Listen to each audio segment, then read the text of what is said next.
Good morning everyone. तो आज के इस वीडियो में हम लोग सामाजिक विज्ञान का मॉडल प्रश्न पत्र लेके आए हैं जो 2026 में जो एग्जाम होने वाली उसके लिए जारी हुआ है।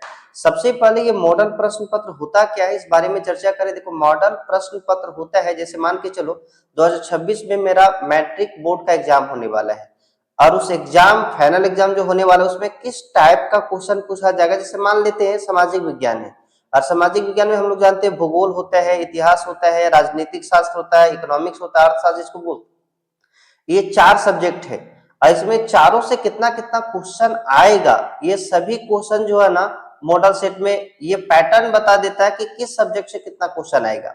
इसके अलावा किस चैप्टर से किस तरह का क्वेश्चन पूछा जाता है, ये पूरा मॉडल सेट में आप लोग को पर चर्चा कर दिया जाता है। इसके अलावा आप लोग इस मॉडल प्रश्न पत्र को अगर पूरा सॉल्व करते हैं तो आपका एक ऐसा ये भी आइडिया लग जाता है कि मेरा लगभग 30 ऑब्जेक्टिव क्वेश्चन में कितना ऑब्जेक्टिव क्वेश्चन लगभग हम बना पा रहे हैं, मेरा तैयारी कैसा है, ये सब चीज आप देख सकते हैं। तो सबसे पहले जो है ना यहाँ पे इस मॉडल प्रश्न पत्र आप लोग के लिए बहुत ही ज्यादा जरूरी है झारखंड बोर्ड के लिए। और देखो इसमें जो है ना टोटल कितना नंबर का क्वेश्चन होगा, 80 नंबर का होगा और 80 नंबर में टोटल समय जो दिया जाएगा ना 3 घंटा दिया जाएगा। तो 3 घंटा के समय में टोटल 80 क्वेश्चन, 80 नंबर का एक क्वेश्चन बनाना है जिसमें टोटल 50 से 52 क्वेश्चन रहेगा, 52 क्वेश्चन टोटल रहेगा। अब इसमें जो है ना ये 52 क्वेश्चन रहेगा, इसमें 4 खंड होता है, खंड ए, खंड बी, खंड सी, खंड डी।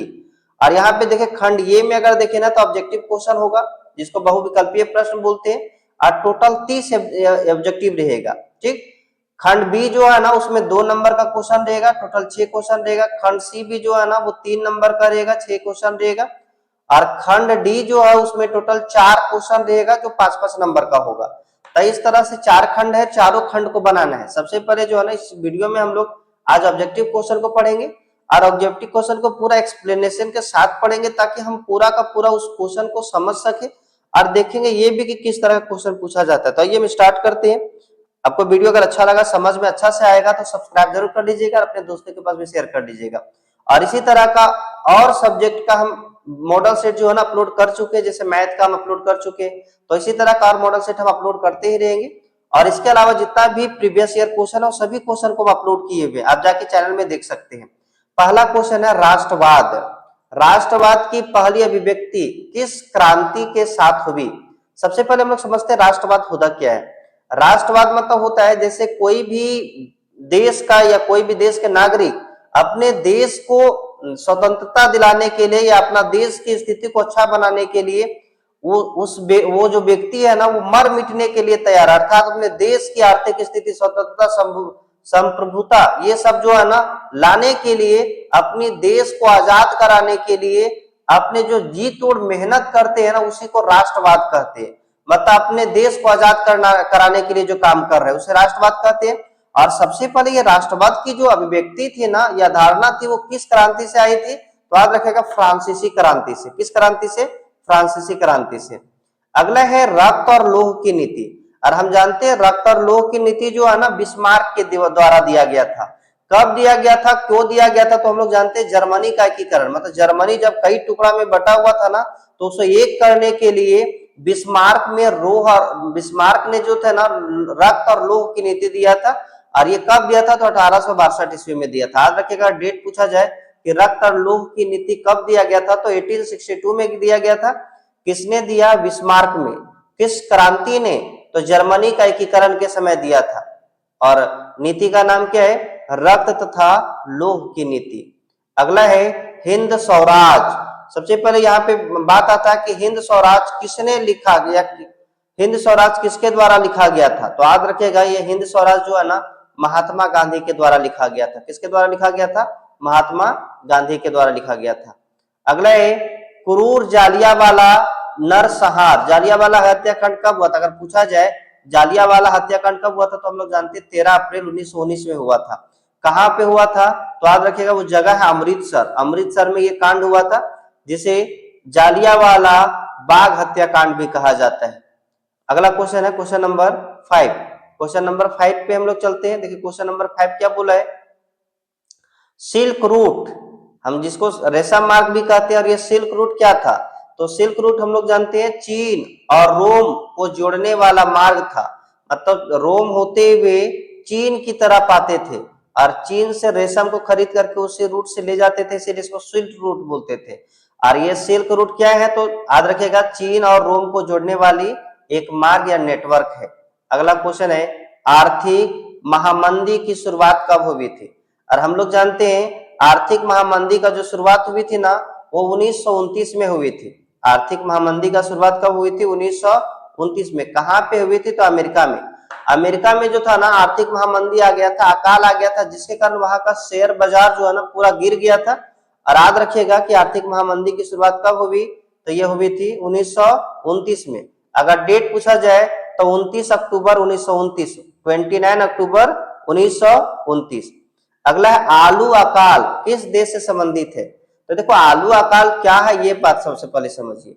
आलू अकाल क्या था कि आलू में जो है ना एक बीमारी उत्पन्न हो गया था, जो आयरलैंड में हुआ था, जिसके कारण जो है ना आलू खाने से कई लोग की जानें चली गई थी और कई लोग संक्रमित हो गए थे, जिसके कारण उसे आलू अकाल के नाम से जाना गया, या तो उसे आयरलैंड अकाल भी कहते हैं। ठीक, तो अगर पूछा जाए आलू अकाल किस देश में हुआ था, तो याद रखिए आयरलैंड में हुआ था। अगला क्वेश्चन है, भारत में पहला प्रिंटिंग प्रेस किन लोगों के द्वारा लाया गया था? तो याद रखिएगा जो पहला प्रिंटिंग प्रेस था जो ना, वो पुर्तगालियों के द्वारा लाया गया था।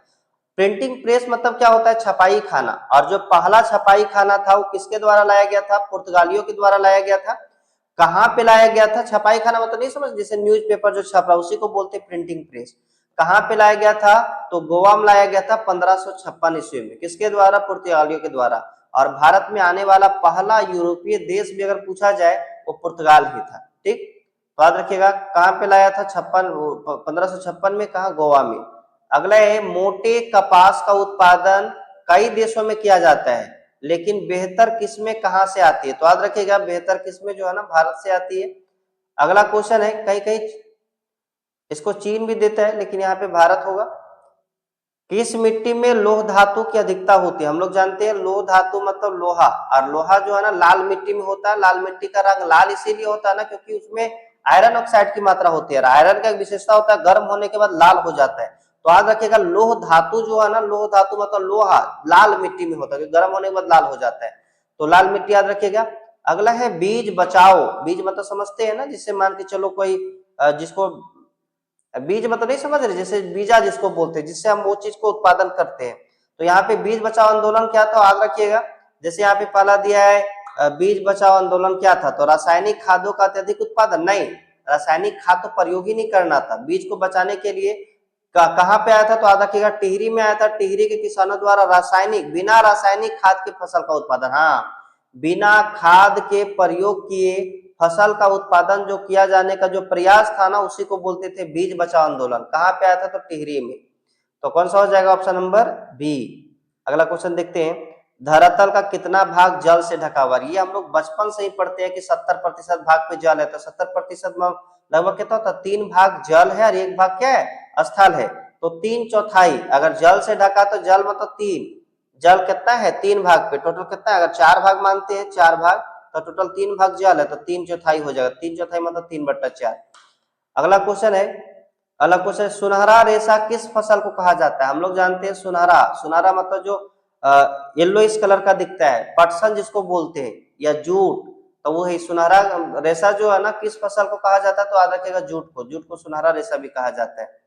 अगला है, इसमें से पवन महाशक्ति, पवन महाशक्ति का दर्जा किसे प्राप्त है? तो याद रखिएगा पवन महाशक्ति का दर्जा भारत को प्राप्त है। भारत को पवन महाशक्ति का दर्जा प्राप्त है। तो क्या हो जाएगा आंसर? D number, Bharat. अगला है, भारत में जूट का उत्पादन किस राज्य में सबसे अच्छा होता है, महत्वपूर्ण स्थान है? तो याद रखिएगा जो भारत का ये पश्चिम बंगाल है, ये सबसे ज्यादा जूट का उत्पादन करता है।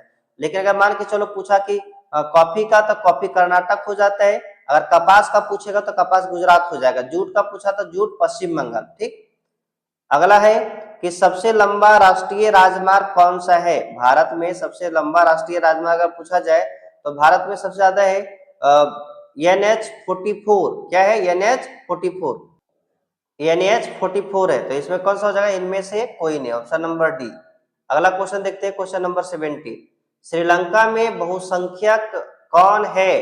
बहुसंख्यक मतलब क्या होता है? श्रीलंका में ये सब रहते हैं, बौद्ध भी रहते हैं, तमिल भी रहते हैं, सीली भी रहते हैं, लेकिन सबसे अधिक यहाँ पे सीली पाया जाता है। लगभग श्रीलंका का 75% जनसंख्या है ना, उसमें सीली है। इसीलिए है। ठीक, अगला है पोखरन भारत के किस राज्य में स्थित है? तो यहाँ पे याद रखिएगा पोखरन जो है ना भारत के राजस्थान में। पोखरन कहाँ पे है? तो पोखरन याद रखिएगा राजस्थान में। कौन सा हो जाएगा? ऑप्शन नंबर ये, ऑप्शन नंबर ये। अगला क्वेश्चन है संघ सूची, राज सूची और समवर्ती सूची का उल्लेख संविधान के किन या किस अनुसूची में? तो याद रखिएगा संविधान का जो 7वीं अनुसूची है वहां पे संघ सूची, राज सूची और समवर्ती सूची का उल्लेख है। तो याद रखिएगा कौन सा ऑप्शन हो जाएगा? Option number C. अगला क्वेश्चन है क्वेश्चन नंबर 20। भारत समाज माना जाता है, जो भारतीय समाज है ना वो पितृसत्तात्मक माना जाता है, मतलब यहाँ पे पुरुष प्रधान समाज माना जाता है। तो क्या हो जाएगा? Option number B. अगला क्वेश्चन है क्वेश्चन नंबर 21। भारत में किस प्रकार का राज्य है? तो राज्य जो है ना, देखो यहाँ पे राज्य लोकतांत्रिक, भारत में एक लोकतांत्रिक राज्य है। हाँ सही बात है। धर्मनिरपेक्ष, धर्मनिरपेक्ष में तो सही सभी धर्म मानने का आजादी होता है। आप जिस धर्म को मानना चाहते हो उस धर्म को मान सकते हैं, कोई पाबंदी नहीं कि तुम यही धर्म मानना है। अगला है कल्याणकारी राज्य। कल्याणकारी मतलब क्या होता है कि जो लोगों को कल्याण करता है वैसा राज्य सभी है। तो यहाँ पे जो है ना उपरोक्त सभी हो जाएगा, ऑप्शन नंबर डी। अगला है बाम सेफ किसका आंदोलन था? तो बाम सेफ जो है ना ये मेनली कर्मचारियों का आंदोलन था। किसका आंदोलन था? कर्मचारियों का आंदोलन था। ये छुआछूत के खिलाफ हुआ था। अगला है राजनीतिक दलों को मान्यता कौन देता है? तो जो चुनाव आयोग है ना वही राजनीतिक दलों की मान्यता देता है कि कौन सा राजनीतिक दल चुनाव लड़ सकता है या नहीं लड़ सकता। तो यहाँ पे याद रखिएगा चुनाव आयोग। अगला है इनमें किस देश में एक दलीय शासन व्यवस्था है? यहाँ पे सबसे पहले एक दलीय का मतलब समझता होगा। एक दलीय का मतलब क्या होता है कि उस देश में केवल एक दल ही सरकार बना सकता है, बाकी बात कोई दल, जैसे मान के चलो भारत में बीजेपी है, कांग्रेस, अलग अलग दल है, तो यहाँ पे कोई भी दल बना सकता है शासन सरकार। लेकिन वैसा देश जहाँ पे केवल एक ही दल होता है और वही सरकार बनाता है, जैसे चीन, चीन में जो है ना कम्युनिस्ट का सरकार बनता है। तो यहाँ पे एक दलीय शासन व्यवस्था अगर पूछा जाए किसका है तो याद रखिएगा चीन का है। किसका है? चीन, ऑप्शन नंबर बी। अगला है भारत में लोकतंत्र की सफलता का क्या बाधा है? देखो लोकतंत्र सफल नहीं होता है, इसका कारण है गरीबी। गरीबी क्योंकि मान के चलो गरीब से जान जा रहा है, यहाँ पे लोकतंत्र को सफल करने के बाद कहा जाए तो कैसे होगा? तो यहाँ पे गरीबी भी हो सकता है। मतदान का दुरुपयोग अगर होगा तो भी लोकतंत्र की असफलता नहीं हो पाएगी, क्योंकि लोकतंत्र तब सफल हो पाएगा जब मतदान सही रूप से होगा। अशिक्षा, अगर शिक्षित नहीं तब भी लोकतंत्र की क्या होगा? असफलता में बाधा आएगा और लोकतंत्र को लोग अच्छा से समझ नहीं पाएंगे, क्योंकि अशिक्षित रहेंगे। क्या होता है? लोकतंत्र समझ नहीं पाएंगे अच्छा से। तो यहाँ पे क्या हो जाएगा? इनमें से सभी, उपरोक्त सभी। अगला है भारत के किस राज्य का प्रति व्यक्ति आय कम है? तो याद रखिएगा जो प्रति व्यक्ति आय कम है ना वो बिहार का है। किसका है? बिहार का। ठीक, अगला है रोजगार गारंटी अधिनियम, जिसे नरेगा कहा जाता है, बाद में इसे मनरेगा भी कहा जाने लगा। और ये नरेगा या मनरेगा रोजगार गारंटी अधिनियम कब लागू हुआ था? 2005 में। ठीक, इसमें 100 दिनों का काम मिलता है। मेनली अनुसूचित जाति का जो महिला है उसको 100 दिनों का काम मिलता है। भारत में मुद्रा कौन जारी करता है? तो हम लोग जानते हैं जो मुद्रा जारी करने का अधिकार है नोटिस किसको है? तो भारतीय रिजर्व बैंक का है, ऑप्शन नंबर डी, भारतीय रिजर्व बैंक। अगला है कागज से बनी मुद्रा को क्या कहते हैं? तो उसे पेपर मनी कहते हैं। पेपर मनी मतलब पत्र मुद्रा। क्या हो जाएगा? पत्र मुद्रा।